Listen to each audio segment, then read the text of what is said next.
It was Christmas on the island of Sodor. All the engines were working hard.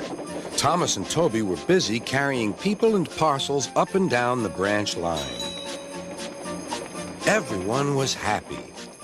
Only the coaches, Annie and Clarabelle, were complaining. "It's always the same before Christmas," they groaned. "We feel so full. We feel so full."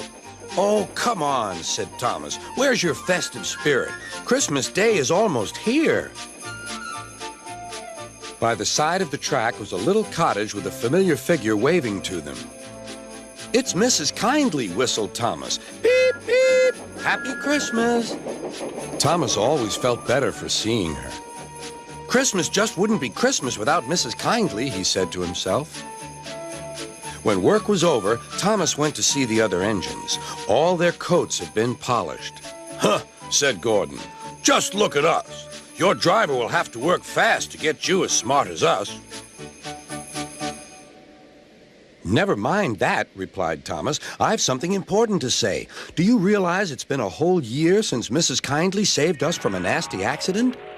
You remember when she was ill in bed and—" "Yes, of course," interrupted Edward. "You told us how she waved her red dressing gown out of her window to warn you about a landslide ahead."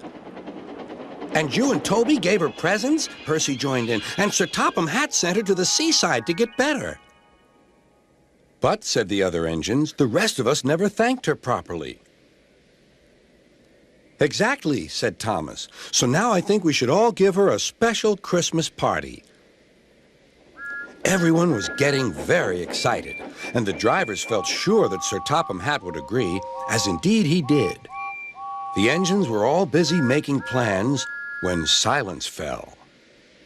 Sir Topham Hatt had bad news. "The weather's changed badly. Mrs. Kindly is snowed up. Toby says he'll help to rescue her. You must help too, Thomas. There's no party unless you do." Thomas hated snow, but he said bravely, "I'll try, sir. We must rescue her. We must." "There's a good engine. You and Toby will manage splendidly." Thomas charged the snowdrifts fiercely. Sometimes he swept them aside. Sometimes they stuck fast. And the men had to loosen them.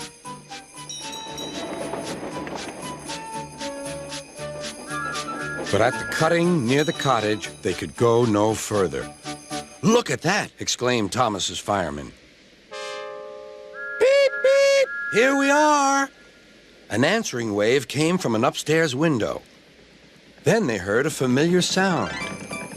"That's Terence, the tractor," said Thomas. "He's come to help too." Sure enough, Terence had a snowplow and was working hard to clear a patch to the railroad line and safety. At long last, the rescue was complete. Percy took the tired workmen home. Terence said goodbye to Mrs. Kindly and promised to take care of her cottage as he watched them all set off.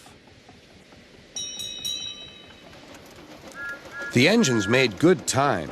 No more snow had fallen, but the yard was dark.